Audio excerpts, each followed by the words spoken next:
and welcome to Climate Chat. I'm your host, Dan Miller, and today we have a very special guest, Bill McKibben. As most of you know who he is, but just in case, I consider Bill to be the OG climate journalist.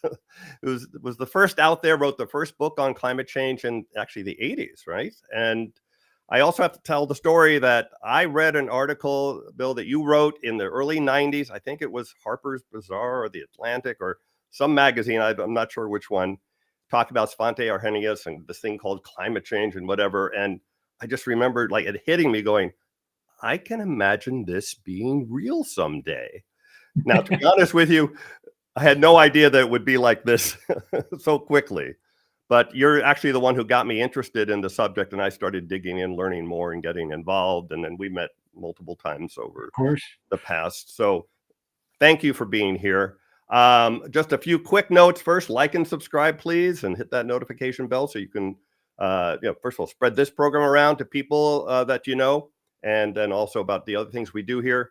Two quick programming notes. September 7th, Bill Diamond, the CEO and president of SETI, will be on talking about how the search for extraterrestrial intelligence can inform our knowledge of climate change on Earth. And then on September 14th, Brett Henkel, co-founder of Svante, will talk about carbon capture from pulp and paper mills and how that's carbon negative and avoids most of the criticisms of carbon capture. So with that, let's get right into it. But for those of you, again, everyone I think knows you, but you're the co-founder of Third Act, and we'll maybe talk about that, and 350.org, and you wrote over a dozen books. I've read a lot of them, and you are a contributor to the New Yorker, New York Review of Books, and Rolling Stone. So that, and you have this new book out, and let's do that.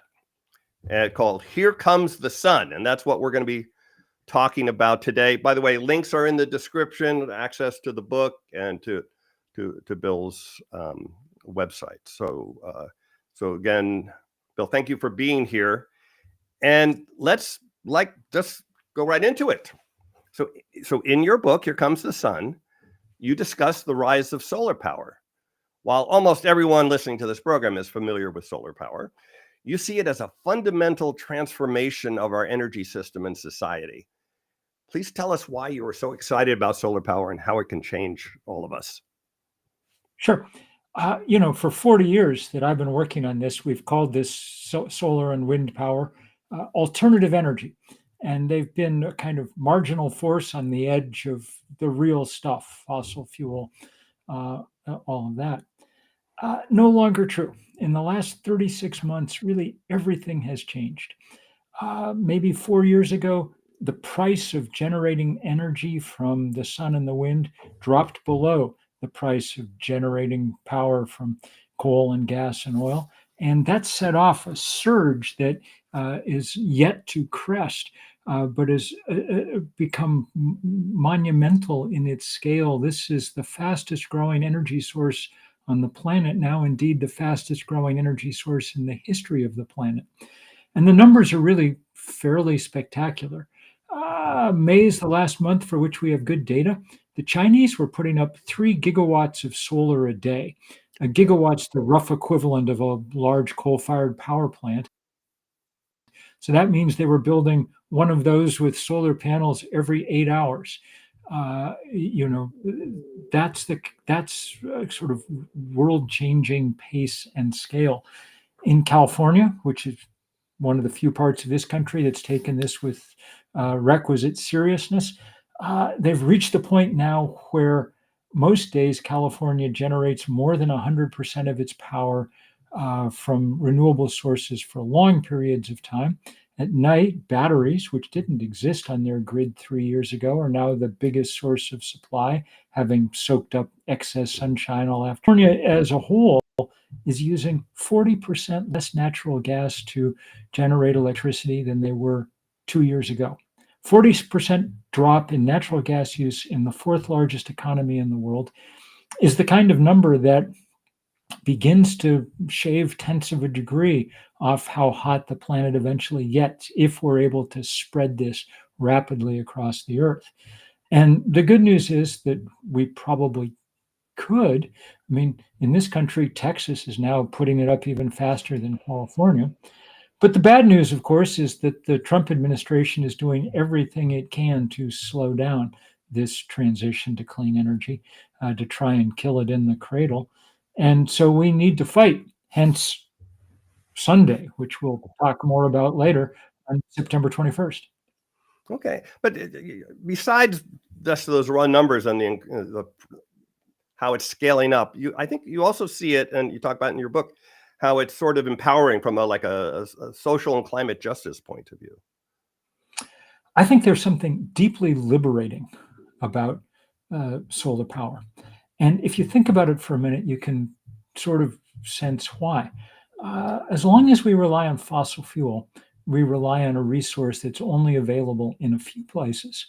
And so the people who control those few places become extremely rich and powerful. John D. Rockefeller, Koch brothers, Vladimir Putin, King of Saudi Arabia.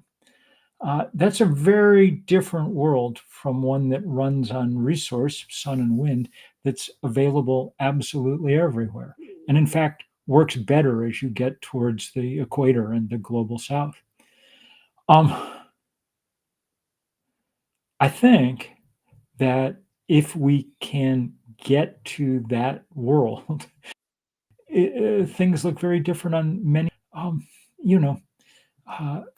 think about how the geopolitics of the last 70 years would have differed had oil been of trivial value throughout, and instead the sun and the wind were what mattered. Think of the wars and assassinations and terrorist plots and coups and on and on and on that we could have done without. Humans are good at fighting wars, Dan, but they're going to struggle to figure out how to fight one over sunshine. So there are some people like Michael Moore, who did his movie Planet of the Humans, and Derek Jensen, who wrote Bright Green Lies, who say that renewables are just as evil as fossil fuels. I'm maybe oversimplifying a bit, but that's kind of the general approach. They say that increasing renewables increases extraction and consumption and are not a solution to climate change or overconsumption. So how do you respond to people like that?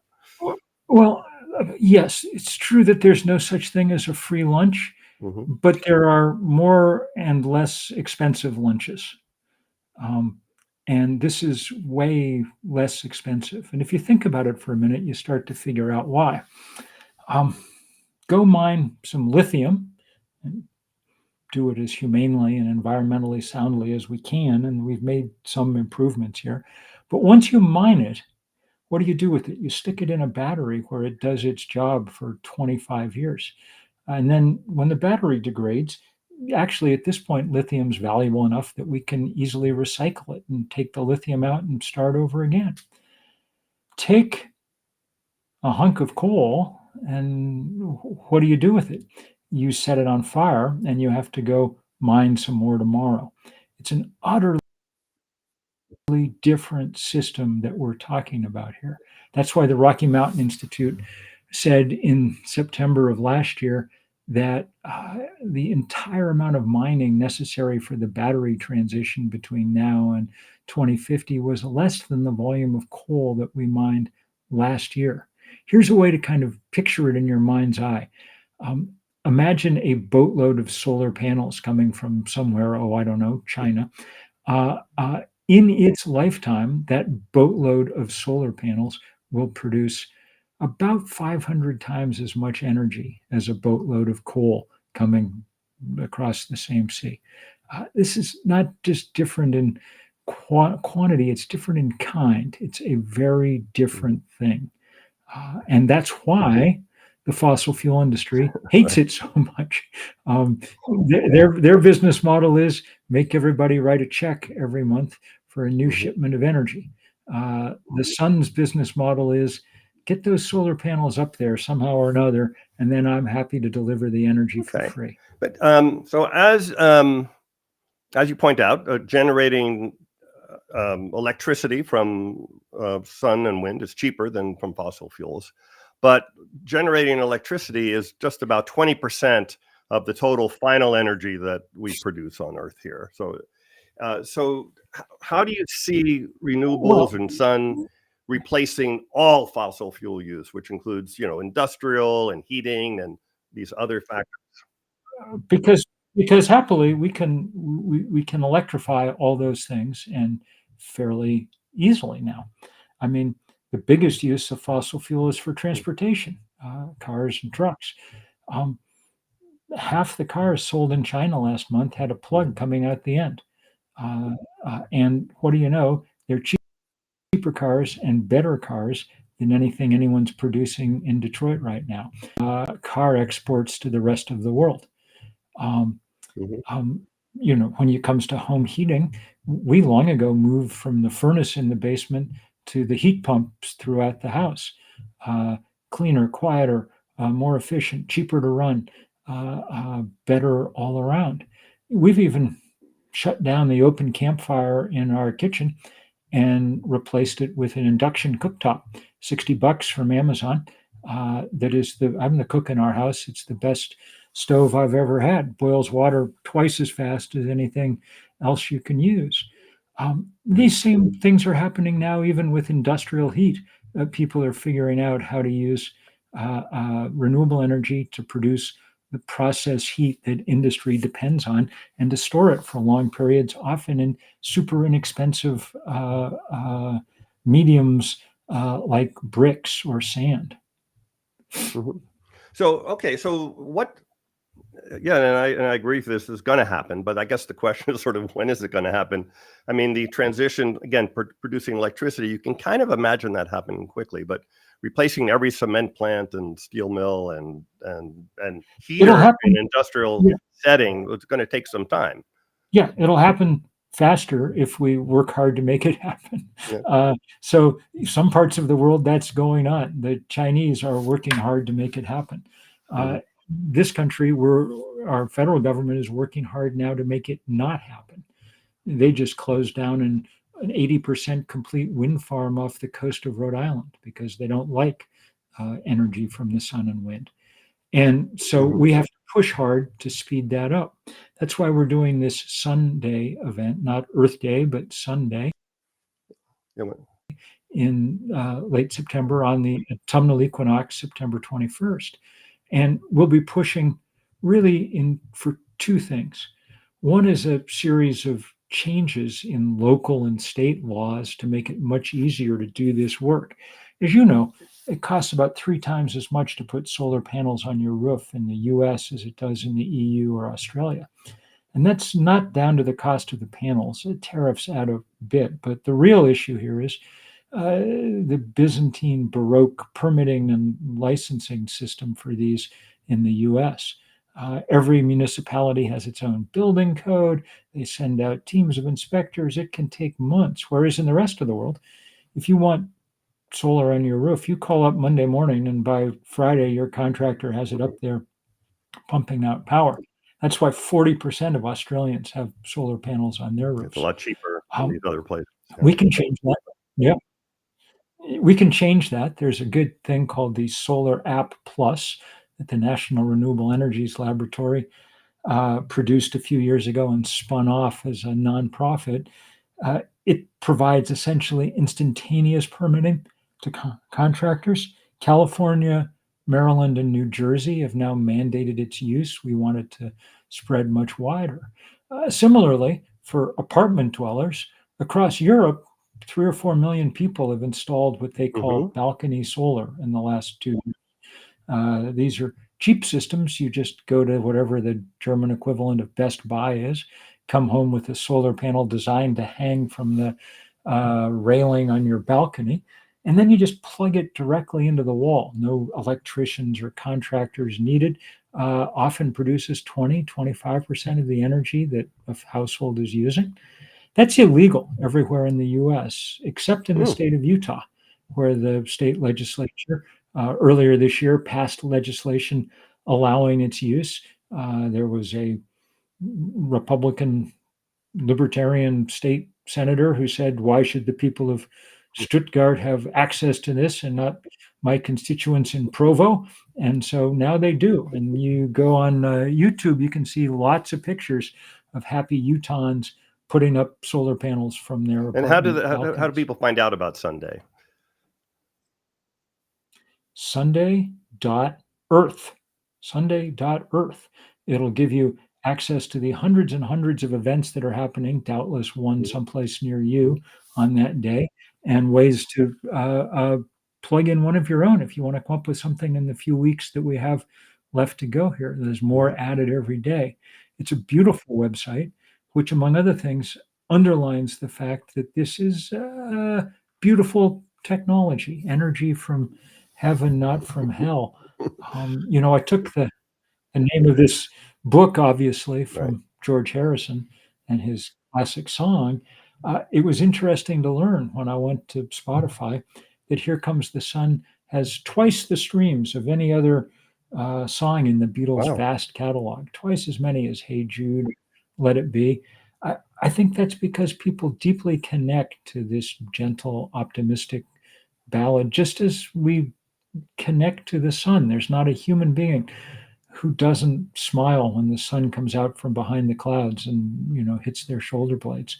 The fact that that the good Lord was kind enough to hang a large ball of burning gas 93 million miles up in the sky, and we now have the wit to make full use of it, that's a beautiful, beautiful possibility. Bringing an end to combustion on this planet in our lifetimes is a really noble goal, not just because we have some chance of saving the climate. 9 million people a year, that's one death in 5, die from breathing the combustion byproducts of fossil fuel. I mean, there's 5 million kids in New Delhi, 2.5 million of them have irreversible lung damage just from breathing the air. So time to change that. I'm amazed, by the way, that statistic is essentially unknown, by the vast majority of people. And it's 1 out of 5 deaths on Earth are caused by this. And it's not even brought up, not mentioned. That's crazy. Yeah. Okay, so let's say we go ahead and we do all this and we make this transition. Still, we've already put 2.6 trillion tons of CO2 in the atmosphere. We had Jim Hansen on a week and a half ago telling us how equilibrium climate sensitivity is really 4.5 degrees, not 3 degrees. And he said not on that show, but in previous times, that we're going over 2C. Like it's fantasy to think we're not going over 2C. And also 2C is catastrophic. So my question, given all of that, and of course, we also talk a lot about on this show about AMOC tipping and other tipping points. And so we have all that in front of us. Perhaps even if we do this transition in a relatively timely manner. So given all of that, how do you see carbon dioxide removal of all its various forms and sunlight reflection method or solar geoengineering as complements to reducing emissions by scaling up solar power? So I think the first job is and since it's already happening, this is the one where it's easiest to push hard on. This is already in train. Half the world is now fully engaged in this process. The Chinese are leading the way, and there's a lot of the world following. And that's so that makes it, to me, job one. When there's something going, then push hard. But you're right. I mean, I founded the first big global grassroots climate campaign, and we called it 350.org for the parts per million in CO2 that it's safe to have in the atmosphere, a number we were already past when we started, and that now we're miles past, 420 parts per million. So we need to get carbon out of the air. So far, the carbon dioxide removal schemes that we've seen are so technically complicated and absurdly expensive that they don't really scale in any significant way. Maybe that will change. Happily, the oceans and the forests continue to take some carbon out of the atmosphere, though we're in danger of wrecking that carbon sink just by raising the temperature of the planet. And so to me, that's where we are. We have these break the glass approaches like solar geoengineering, that we would be that that it's almost crazy to even talk about. I mean, fixing the fact that we've filled the atmosphere with one chemical by filling it with another chemical designed to try and neutralize the effects of the first is not a very promising way out. But if we don't make very fast progress soon, then I have a feeling that we probably will break that glass at some point and pull that switch. I hope to hell that we can stop short of there. And that's why we campaign so hard around this energy transition, because that's the heart of the problem. Yes, the bathtub is overflowing and we need to figure out how to mop up the water that's on the floor. But before we do that, we need to figure out how to turn off the tap that's pouring water into the bathtub. That's called fossil fuel. And the only way to turn that off is to replace it with something. So, well, let me ask very directly then. So let's say we do it. We've, sort of as fast as we reasonably can. It's a positive kind of outcome, and everyone gets like a China and starts doing that. Where do you think we end up in terms of global temperature? Are we still more than 2°C, and is that okay? Yeah, probably. And I mean, I think we're at this point talking about shaving tenths of a degree off where the temperature settles, which is a big deal. Every tenth of a degree Celsius moves another 100 million human beings out of a comfortable climate zone and into a dangerous one. But it doesn't, you're correct, doesn't solve every problem we face.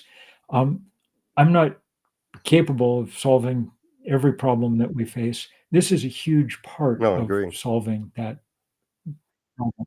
And as I say, it's the one where we have traction at the moment, the one where the technology is licked, and we're ready to go. Bill, I'd like to bring in some of my co-hosts and co-mods here to ask some questions, and we're going to bring Stacy in now. Oh, and I want Bill to be the big guy. There we go. Hi, Bill. Thanks for being here, and I'm very excited about. Well, I love the name of your book. I sing it a lot, so I am one of those people streaming it on Spotify. The world we're in right now, especially this country, this administration is doing, as mentioned, everything possible to thwart renewables, and especially solar. It strikes me as odd because there's nothing more American than independence, and energy independence is having your own solar panel would seem to be it. How do you think this is all going to play out with sticking with the old school disgusting fuel? Well, I think it's a great question and just perfectly framed. In the first place, it's not only silly, it's truly un-American what we're doing now. We're taking an American technology. The solar cell was invented in Edison, New Jersey in 1954 at Bell Labs.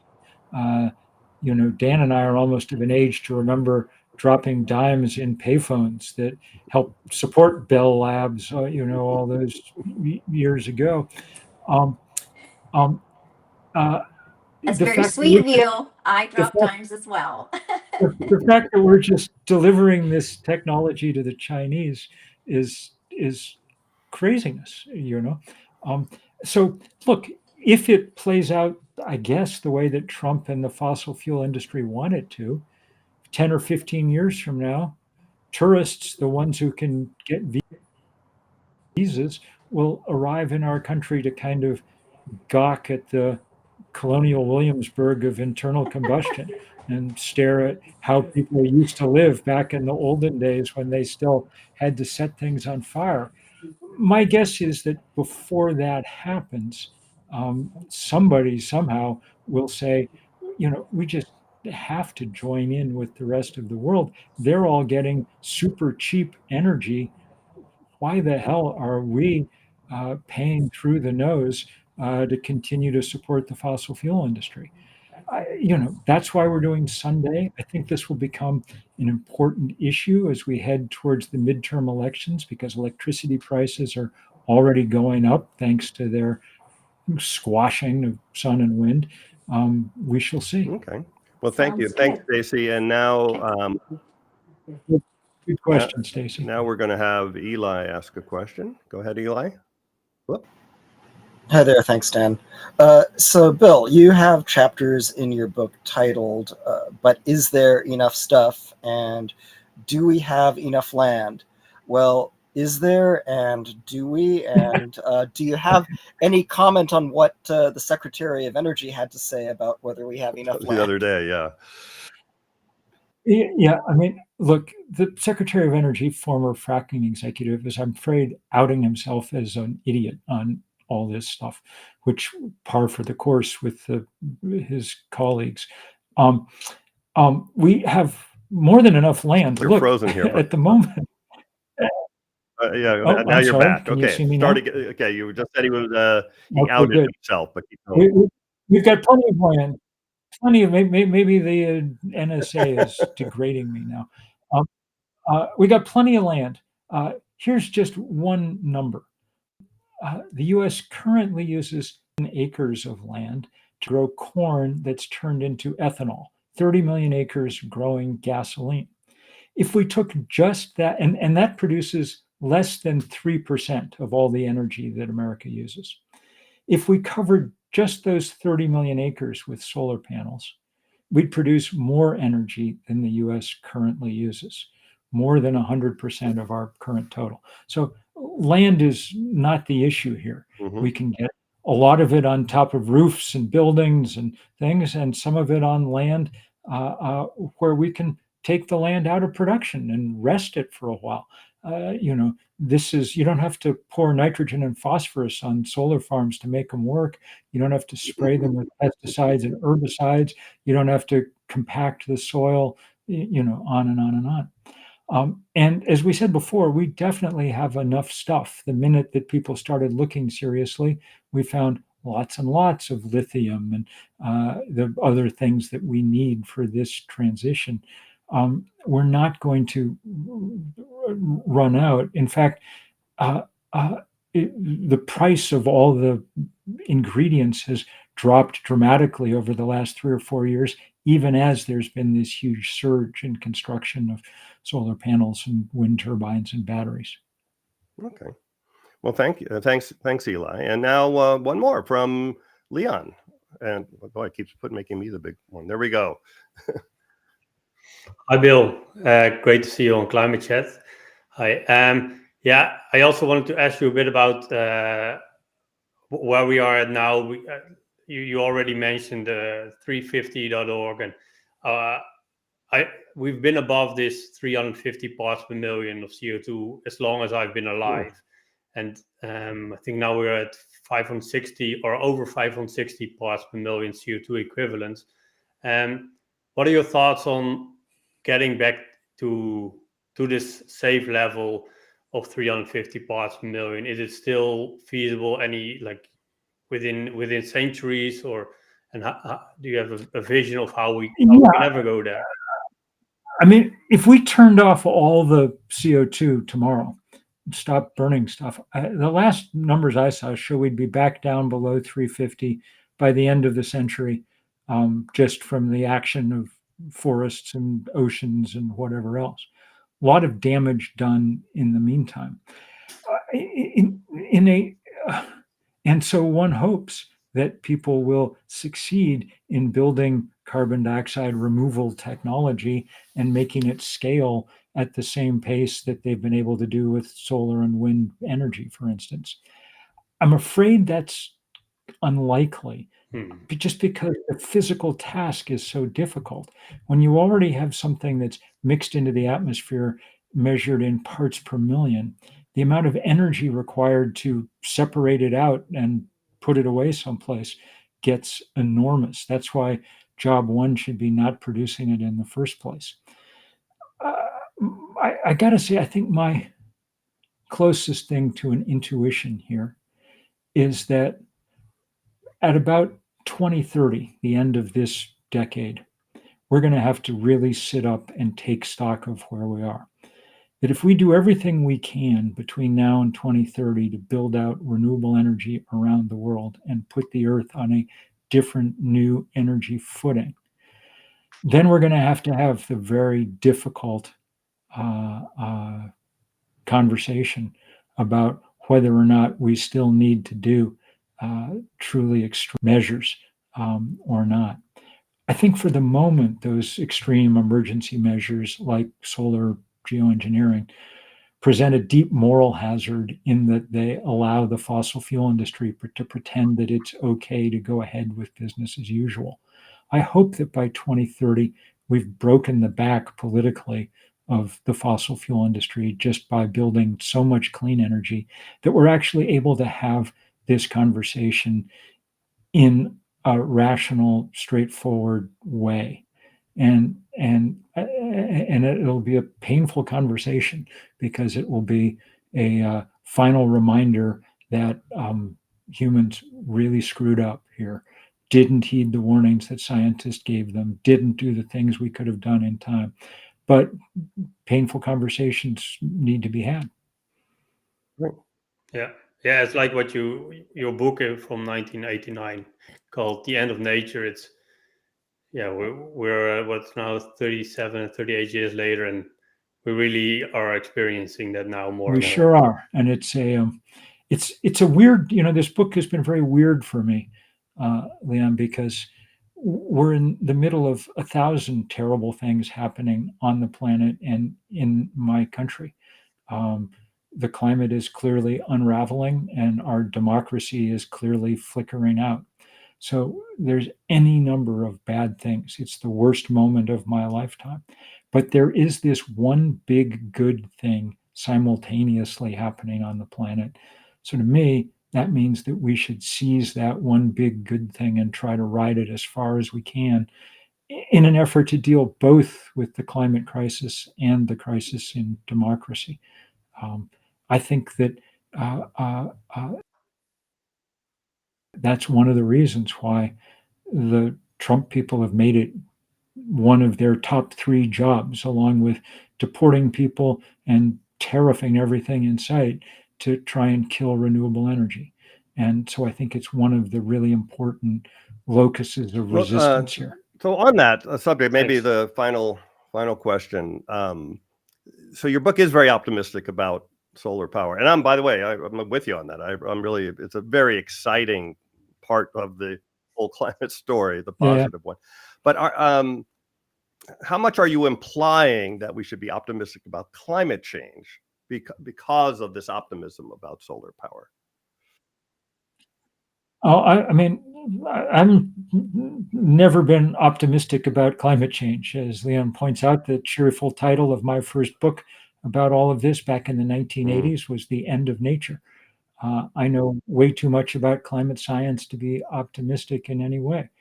The only thing that makes me optimistic or hopeful right now is that we finally have something we can do about it that's beginning to scale at somewhat the same speed that we're seeing the damage pile up from climate. So seize what we can, do what we can as fast and hard as we can, and then we'll see. So I want to thank you. It's a great ending. And also, everyone, there's a lot more in the book. You can see a link to the book in the show notes there. Bill, I want to thank you for not only writing this book and being with us today, but for all you've done over your career, again, getting me engaged long time ago, and I'm sure countless others. And so you've really played a big role in getting action at least attempted on climate change. Back at you and all your colleagues too. Many thanks for all your good work and for spreading the word. Anyway, on we go. Thanks everyone. Again, please like and subscribe, and we will see you next time, everyone. Take care. Bye-bye.